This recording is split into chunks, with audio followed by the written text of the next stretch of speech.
திருக்காட்கரையப்பன் திருத்தல வைபவம். ஸ்ரீ சத்குரு கூறினார், பிரம்மதேவரின் மகன் கர்தமர் முனிவர் 10,000 ஆண்டுகள் வாழ்ந்தார். ஜனார்த்தன பகவானை நேரடியாக உணர சரஸ்வதி நதியில் துறவு மேற்கொண்டார். பரமபுருஷ பகவான் மிகவும் மகிழ்ந்து தமக்கு தரிசனம் கொடுத்தார். தனக்கு சாதகமாக இருந்த தனது அன்பு மனைவியிடம் ஒரு சிறந்த வரம் கேட்டார். ஸ்வாயம்புவ மனுவிற்கும் தேவஹூதி அன்னைக்கும் சொந்த மகள்கள் இருந்தனர். கேசவ பெருமாளின் ஊக்கத்தால் மன்னன் அதை கர்தம பிரஜாபதிக்கு, அதாவது கர்தம மகரிஷிக்கு கொடுத்தார்.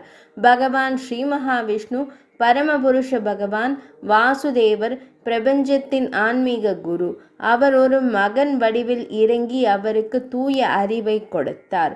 கபிலர் என்று அழைக்கப்படும் பகவான் கபிலவாசுதேவர் சாங்கியத்தின் உண்மையை அறிந்தவர்களில் ஆன்மீக குரு. பரமபுருஷ பகவானின் கருணையுடன் பக்தர்களுக்கு மட்டும் சமய கொள்கைகளை எடுத்துரைத்தார். தந்தை காட்டிற்கு சென்றதும் அன்னையிடம் அனுமதி பெற்றார். தெய்வீக இறைவன் மதத்தின் உண்மையை போதித்து உலகில் அலைந்து திரிந்தார்.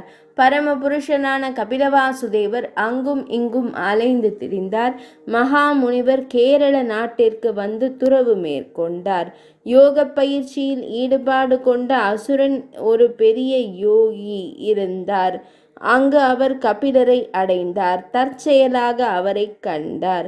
அவர் விதிப்படி பக்தியுடன் இறைவனை வணங்கி கூப்பிய கரங்களுடன் அவரிடம் விசாரித்தார்.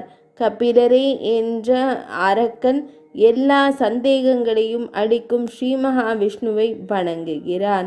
ஆசுரி கூறியது, பகவானே வாசுதேவா, கருணை கடலே, உமக்கு என் வணக்கங்களை சமர்ப்பிக்கிறேன்.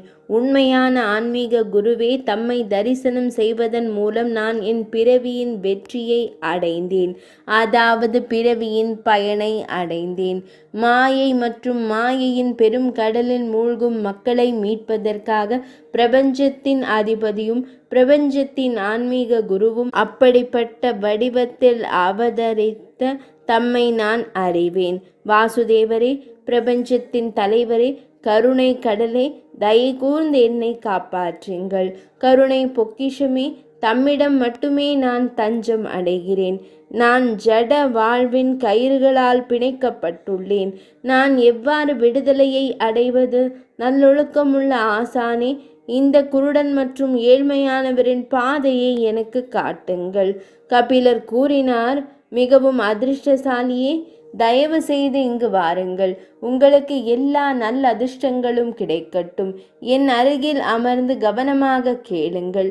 இந்த ஸ்தூல பிரபஞ்சம் உங்களுக்கு முன்னால் நீங்கள் பார்ப்பதுதான். முக்கிய மூல காரணத்திலிருந்து வெளிப்படாதவற்றிலிருந்து பிறக்கும் அனைத்தும் வெளிப்படுத்தப்படாதது அகங்காரம் மற்றும் மனதின் பெரிய சாரம். ஒலி, தொடுதல், சுவை, வாசனை மற்றும் புலன் பொருட்களை உருவாக்குகிறது. 5 கூறுகள்: ஆகாயம், காற்று, நெருப்பு, நீர் மற்றும் பூமி. காது, தோல், கண்கள், நாக்கு, வாசனை உணர்வு மற்றும் 5 புலன்கள். இவ்வாறு பேச்சு, கை, கால், காற்று ஆகிய 5 புலன்களும் உள்ளன. அறிவுள்ள மனிதன் 24 கூறுகளை எண்ணி அறிந்திருக்க வேண்டும். அவர்களுக்கும் தேவதைகளுக்கும் இடையிலான உறவை இப்போது விவரிக்கிறேன். கேட்கும் உணர்வு ஒலியை வானத்தின் பொருளாக உணர்கிறது. தொடுதல் காற்றையும் உணர்கிறது. அதே போல் தோலும் உணரும். பார்வையின் உணர்வு இவ்வாறு நெருப்பின் வடிவத்தை எடுத்துக்கொள்கிறது. சுவை மொட்டுக்கள் தண்ணீரின் பொருளையும் உணர்கின்றன. வாசனை உணர்வு பூமியை வெறும் வாசனையாகவே உணர்கிறது. பேச்சு சொற்பொழிவை நிகழ்த்துகிறது. கை செயலை செய்கிறது. பாதங்கள் நகரும், அதனால் படைப்புக்கான காரணம் உள்ளது. அதே போல காற்று என்பது வெளியேற்றத்திற்கான 10 புலன்கள். இந்த புலன்கள் அனைத்தும் அந்தந்த பொருட்களின் செயல்களில் ஈடுபட்டுள்ளன. தெய்வங்கள் மனிதனின் விருப்பப்படி அதை செயல்படுத்துகின்றன. திசைகள்: காதுகள், தோல், காற்று, பார்வை, சூரியன், வருணன், நாவின் கடவுள் மற்றும் அஸ்வினி குமாரர்கள் வாசனை புலன்கள். வார்த்தைகள் நெருப்பு. பகவான் விஷ்ணு அவரது பாதங்களில் இருக்கிறார்.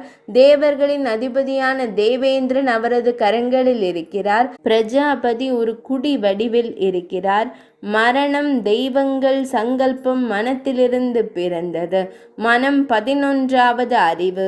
அந்த அகங்காரம் அனைவரின் நடத்தையையும் பின்பற்றுகிறது. 10 புலன்கள் மனம் மற்றும் அகங்காரம் ஆகியவையும் ஈடுபட்டுள்ளன. இந்த மாபெரும் சக்தியை வழங்குபவர் முக்கிய உயிர் சக்தி என்று கூறப்படுகிறது. சந்திரன் மனதின் கடவுள். ருத்ரன் அகங்காரத்தின் கடவுள். ஹிரண்யகர்பரான பிரம்மதேவர் உலகங்களின் அதிபதி மற்றும் முக்கிய உயிர் சக்தியின் தெய்வம். பிராமணரே, இந்த வெளிப்பாடுகள் படிப்படியாக வெளிப்படாதவற்றிலிருந்து எழுகின்றன. மீண்டும் மீண்டும் வெளிப்படுத்தப்படாத உயிரினங்கள் பிறக்கின்றன. பரமாத்மாவின் சாட்சியில் வெளிப்படாத தன்மையை ஒருவர் அறிய வேண்டும்.